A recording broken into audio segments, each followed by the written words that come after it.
An interesting fact you probably don't fucking know. Episode 13. Today's motherfucker isn't from Australia, but is mostly found on isolated islands around the Pacific, Indian Ocean, and some other tropical seas, the coconut crab.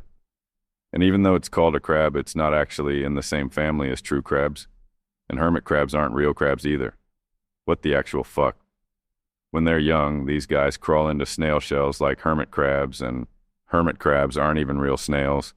This shit is confusing as hell. But at least coconut crabs grow up and become independent. They don't need to squat in shells anymore, because there's no shell big enough for them anyway. These motherfuckers will eat pretty much anything. Fruit, carrion, even live animals. But their favorite food is coconut, and their claws are strong enough to crack open a coconut to get to the flesh inside. These guys are into some hardcore shit. When mating, the male will clamp the female with its claw so she can't escape, sometimes so hard it cracks her shell.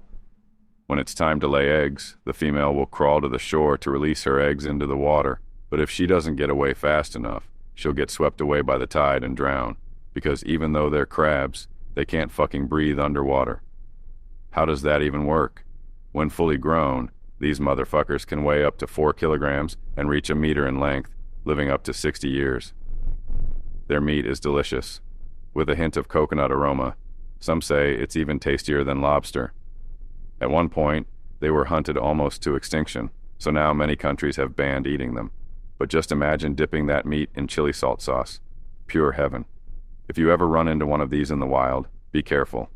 If it can crack a coconut, it can definitely crack your skull. Not to mention, you might get logged out by a coconut falling on your head after one of these guys cuts it loose.